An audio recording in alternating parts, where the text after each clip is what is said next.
AITA for telling my brother's fiancée she's not the main character at my wedding? So my wedding was last weekend. I'm still exhausted, my bank account's a war crime, and I feel like I just finished hosting Coachella on beginner mode. It was a small-ish wedding, 80 people. I wanted chill, gardeny, low-key vibes. Think IKEA meets Pinterest, but with slightly better wine. My husband, LOL, still weird to say, and I agreed on 2 rules. No white dresses unless you're me, and no surprise performances. Enter Camilla. Camilla is my brother Josh's fiancée. They've been engaged for a year and she's been planning their wedding since the proposal, aka using our family group chat like a Pinterest dump site. That's fine. She's enthusiastic. I can handle enthusiastic. But Camilla also has what I call brunch voice. You know the one? Everything is a monologue. She'll say things like, I simply cannot do tap water. My body rejects it.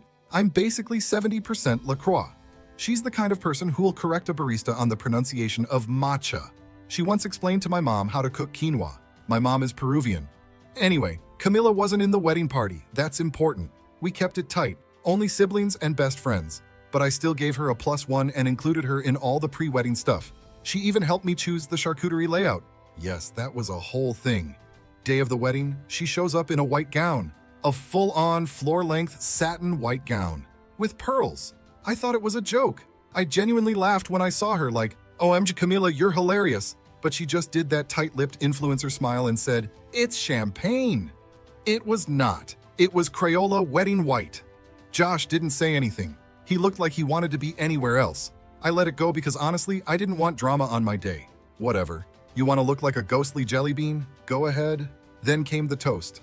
The mic was supposed to go to my maid of honor. She had this sweet, funny speech planned that included a poem from high school and a callback to my childhood obsession with jelly sandals. But when the coordinator handed her the mic, Camilla grabbed it first. Just swooped in like a seagull stealing a fry. She started with, I wasn't asked to speak today, but I just feel called to share. And my brain immediately short-circuited. I looked at my mom and she mouthed WTF at me. Camilla launched into this whole thing about divine feminine energy and how love is a contract we renew every sunrise, and how watching me say my vows reminded her to choose love too, even when the other person isn't perfect. Like Josh, who leaves dishes in the sink. She laughed. Josh did not. Then, I kid you not, she starts singing a slow, a cappella version of Unchained Melody from Ghost, the Pottery movie. People clapped at first because they were confused. I think someone thought it was a flash mob. My grandma leaned over and asked if she was the entertainment. I cut it short. I stood up and said, Camilla, that's enough. She tried to laugh it off, but I wasn't laughing. I said, and maybe I shouldn't have. This isn't your show. You're not the main character here. Sit down. People gasped. I think I heard a champagne glass crack. She sat. The rest of the night was awkward. Josh barely made eye contact. Camilla fake cried into her linen napkin like she was on The Bachelor. Anyway, now my brother says I humiliated her and that I should apologize. Camilla posted a vague Insta story about being silenced by insecure women. My mom's staying neutral like Switzerland, and my dad asked if we can just all be normal for once. Alright, so I didn't expect a peaceful honeymoon, not with the way things went down, but I also didn't expect to come back to 38 missed messages and a full-blown emoji war in the family group chat. Josh sent a long-ass paragraph that started with, Hey everyone, I think it's time we talk about what happened at the wedding, which is how you know it's going to be dumb. You don't announce a conversation unless you're planning a TED Talk or about to propose at Disneyland. His message was like, Camilla was trying to honor our love. She was caught up in the moment. And I, apparently, chose violence. He then ended it with, I hope you can reflect on your reaction and apologize when you're ready. Apologize. For stopping his fiancée from singing Unchained Melody at my literal wedding, I replied with 3 words, not gonna happen. Cue his dramatic exit from the chat. Literally wrote, I'll remove myself from this space until people can be kind. People. Bro, I was people. My mom, of course, texted me separately to say I shouldn't have embarrassed them in front of extended family, which is rich coming from the woman who once fought with an uncle about Trump over flan. She said, you know Camilla's sensitive, like that's a medical condition. I said, I didn't know being sensitive came with a fog machine and musical number. She didn't reply. But then my Aunt Marcy jumps in because apparently everyone has time now, and she's like, it wasn't that bad, she was just expressing herself. You know artists. Camilla's not an artist, she works in HR at Panera. Sorry, human capital engagement partner at Panera.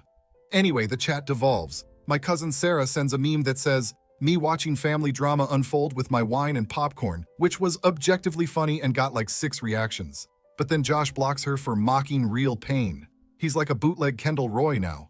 I stayed quiet after that, let people simmer. Then, I wish I was joking, Camilla posts a TikTok. It's one of those moody, soft-focus videos with an indie song playing in the background. Caption says, "When they try to dim your light, but you're born to shine." Healing Ash. Wedding drama. Divine feminine. Clips include her putting on makeup, a blurry shot of the reception, her hugging Josh dramatically, like she's saying goodbye before he boards the Titanic, and, dead serious, a black and white shot of her crying into a tissue while wearing the white dress. The top comment? "You were glowing, babe. Jealousy is a disease." I almost choked on my tea. Josh liked it. My husband saw the TikTok and went, "Is this satire? Is she okay?" And I was like, "No, she's Camilla." We agreed we're done. Done babysitting grown people. Done inviting chaos in rhinestones to our events. But then my mom called. Not to mediate. Not to ask if I'm okay. No. She called to ask me to apologize. So Josh doesn't back out of Thanksgiving. We are now negotiating hostages for Turkey. I told her, if Thanksgiving hinges on me pretending Camilla didn't Beyoncé my wedding, y'all can have it without me. Click. So yeah, 1 week post-wedding, I'm banned from my own group chat. Josh has joined some cult of one called Camilla's Emotional Safety. And my wedding photos have a bonus feature of Karen from HR in a bridal gown singing on a mic. Do I regret calling her out? Absolutely not. But now I'm wondering, was I too harsh? Did I wreck the sibling bond over a speech and a dress? Or is it about time someone told Camilla she's not the second coming of Adele? So we're 2 weeks post-wedding at this point, and my life's barely getting back to normal. The rental stuff's been returned, the leftover cake's gone, shout out to my dog for that. And I've finally stopped waking up in a cold sweat hearing, "Oh, my love." Then Josh shows up, no warning, just knocks on our door at 7:40 a.m. on a Saturday like he's the damn UPS guy. My husband opens the door in pajama pants and no shirt, hair doing this I fought a pillow and lost thing, and just stares. Josh does that awkward hand clasp thing like, "Let's talk man to man." He comes in. No Camilla. Apparently she's at chakra realignment therapy, whatever the hell that means. Josh sits on our couch and just breathes for a full minute, like he's in a movie. I think he was expecting us to offer coffee, but we didn't because we're still salty. And then he starts, "Look, I'm not here to argue. I just think you're not seeing the full picture." He then launches into this whole metaphor about how Camilla is like a sensitive ocean and I'm being a rigid dam. I stopped him right there and said, "If she's the ocean, then my wedding was the Titanic, bro. She sank it." My husband, bless him, just sips his orange juice and says, "She showed up in a white dress, Josh." No emotion, just facts, like he's reading a weather report. Josh goes, "It wasn't white, it was ivory." And that's when my husband finally snaps. He puts down his glass and goes, "Okay, buddy, let's say it was ivory. Do you know who else wears ivory at weddings? The bride." Josh tries to interrupt, but my husband's on a roll. He says, "We had 2 rules. No white, no performances. She broke both. If this were the NFL, that's 2 flags. She's out." Josh just blinks, says, "You're being kind of aggressive, man." I laugh. Aggressive? You watched your fiancé hijack the mic like it was a damn TEDx talk and now we're the problem? He sighs, stands up, and says the line that actually made me laugh out loud. "You don't understand her soul. She's an empath." An empath. Bro, she hijacked a wedding and made it about her and now we're supposed to thank her for feeling it? I told him straight, I'm not apologizing. Not now. Not ever. You want to spend your life playing emotional cleanup crew for a woman who brings a ring light to brunch? Be my guest. But I'm not going to smile while she stomps all over people and calls it a healing experience. He left. Didn't even shut the door properly. Just muttered something like, "You'll regret this someday." Like he was in a soap opera. But wait, you think that's the climax? 2 days later, Camilla emails me, like full-on Google Docs formatted PDF with a letter of accountability she wrote for me to sign. She called it a path toward healing, a sisterhood reconciliation manifesto. I skimmed it. It said I had to acknowledge the following: that I weaponized my platform as the bride, that I engaged in verbal shaming tactics, that I did not hold space for her artistic expression, that I created an unsafe container for divine witnessing. Y'all, this woman called my wedding an unsafe container. Then it ended with, "Once you complete this healing step, we can begin the dialogue of reintegration into our chosen family." Chosen family?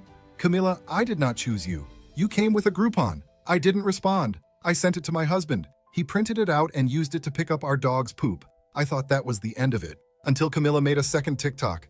This one was her reading parts of the manifesto in a field, with heart music playing and captions like, "Some wounds run generations deep, cycle breaker."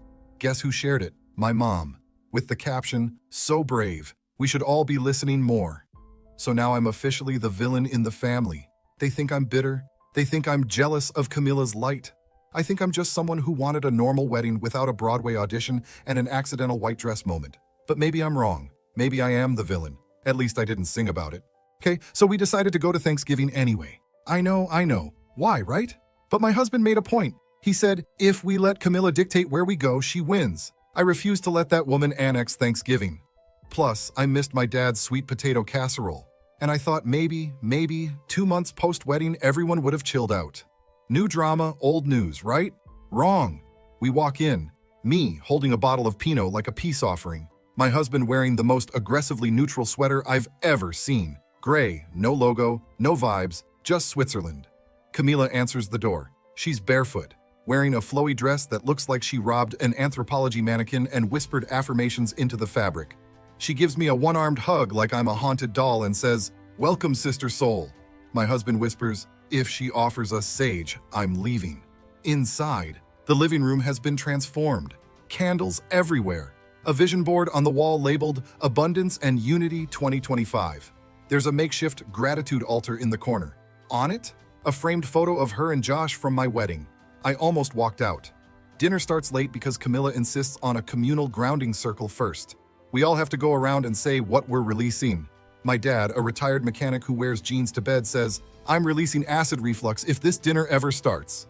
Everyone fake laughs. Camilla smiles like we're all her yoga students. She says she's releasing judgment from those who misunderstand divine expression.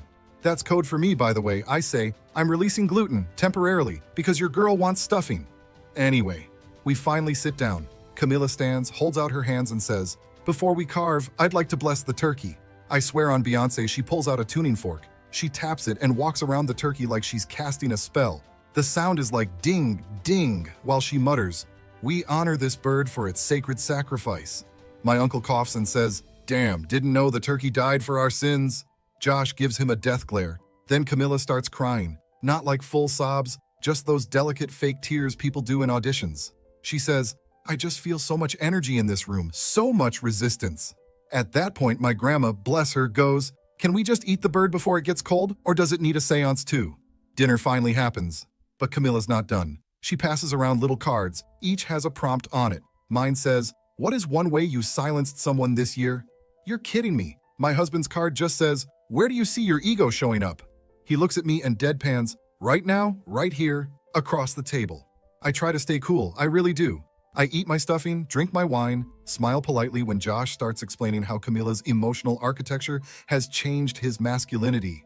Then dessert rolls around and Camilla stands up again. "We have a little something to share." She pulls out a microphone, a whole-ass Bluetooth microphone. They'd brought a speaker, hidden behind the couch, and Camilla begins, again, to sing. This time it's 1,000 Years by Christina Perri. I can't. I absolutely cannot. This is not a Twilight wedding. This is my mom's dining room, and I'm eating pumpkin pie off a plate that says "Happy Fall, y'all." I say, "Camilla, please, not here, not again." She doesn't stop. Josh plays the piano chords on his phone. My dad mutters, "She's like a jukebox you can't unplug." So I stand up and say loudly, "Okay, enough. You've performed at my wedding. You've performed at Thanksgiving. I'm starting to think you think this family is your audience." Josh tells me to chill out. Camilla says, "Your resistance is a trauma response." My resistance? I say, "No, Camilla. My trauma is realizing you think every event is your concert, and I'm done clapping." Boom, silence. Then Grandma claps. One slow, deliberate clap. "Well, I liked it better than the turkey blessing," she says. Camilla walks out, crying. Josh follows. They leave early. We finish pie in peace. Next day, Camilla posts an IG story of her at the beach with a caption, "Some families break you before they bless you. Grateful for chosen souls, cycle breaker, Black Friday healing." I texted Josh, "Maybe next year you two can host Friendsgiving for your chosen family." No response. My mom called, said I should have just let her sing. I asked if she'd say that if someone grabbed the mic at her wedding and belted out Adele. She said, "Well, not if they were flat." So yeah, that was Thanksgiving. Turns out the turkey wasn't the only thing getting roasted. So, 6 months later, I get the invite. Josh and Camilla are actually getting married. And guess what theme they picked? Sacred Earth Ceremony. Not rustic, not forest, sacred. The invite came on recycled hemp paper rolled into a scroll and sealed with wax. Literally wax. With a stamp that looked like a moon and a spoon having a baby. The dress code? Natural neutrals and bare feet encouraged. My husband said, if I take off my shoes for this, I'm also taking off my morals. I didn't want to go, I really didn't. But my mom guilt-tripped me with, it's your brother's big day, please don't be petty. Petty? I let Camilla ruin my wedding and only verbally retaliated. That's called restraint. But fine, I went. I wore beige linen. I brought a gift, a Le Creuset Dutch oven because I knew Camilla would hate the commercial energy of it. She posted once about how cast iron carries ancestral trauma. We arrive. It's in Big Sur, on a cliff, actual cliff. We park a mile away, hike down this trail, and arrive at a clearing with 30 macrame chairs and a ceremonial circle made of crystals and moss. There's a sound bath, welcome. There's a man named River handing out essential oil samples and whispering, breathe in the union. Camilla walks down the aisle not to music, no, to a live didgeridoo. She's wearing a sacred womb dress that looks like she killed and skinned a linen curtain. There's a crown of rosemary on her head. She is barefoot, obviously. Josh, he's in cream linen and a shawl. Yes, a shawl. My brother, who once owned a fart-loading t-shirt, is now a shawl guy. Ceremony starts. The officiant is some woman named Sapphire who refers to them as vessel partners and starts the vows with, do you promise to honor the soul mirror before you through every incarnation and every retrograde? I nearly choked on my kombucha. Camilla's vows are not vows. They are a poem. A long, confusing poem about past lives, lotus flowers, and stepping into the river of surrender. Josh responds with a speech that's clearly rehearsed and clearly written by Camilla. He uses words like ethereal alignment and reciprocal divine unfolding. Meanwhile, I'm sitting there thinking, I once watched this man eat uncooked ramen straight from the packet. They kiss, after asking for energetic consent, yes, that happened. And we all clap. I whisper to my husband, if she sings at the reception, I'm walking into the ocean. The reception is vegan and dry. They serve cashew cheese and beet sliders. There is no alcohol, only cacao shots. My dad sneaks in a flask like he's 19 again and passes it around like it's communion. My grandma drinks one shot and says, finally, something with flavor. Then the music starts. Not a band, not a DJ. A loop station. Camilla made a vocal soundscape using reverb and bird calls. It sounds like an Amazon Alexa having a seizure in the jungle. She announces, this next piece is for everyone who ever told me I was too much. And then she does it. She sings again. But this time it's an original song. Title, My Light Is Not Your Shadow. It is spoken word, falsetto notes, a shrewdy box, and a freestyle moment where she screams into the sky. People clap, some people cry. A woman near me mutters, she's a channel. I get up, walk to the gift table, quietly grab my Le Creuset and leave. I left the wedding. I left the group chat. I left the whole damn cult. Josh texted me the next day. You walked out of the most important day of my life. I replied, no, bro. I walked out of an improv circle with snacks. My mom said I was rude, that Camilla cried again, that they're now considering an intentional living community in Arizona and want to disconnect from capitalist time structures. Okay, now it's been 3 months. They're legally married. They sell homemade incense on Etsy. Josh wears a man bun. We haven't spoken since. The group chat? Dead. Like ancient ruins dead. Last message was from my cousin asking if anyone wanted her air fryer. Do I regret it? Nope. Because here's the thing. I might be the villain in Camilla's Soundbath saga, but at least I didn't pretend a wedding was my debut album. And if being sane makes me unsafe, then I'll stay dangerous. Thanks for watching. If you liked the story, hit subscribe. See you in the next one.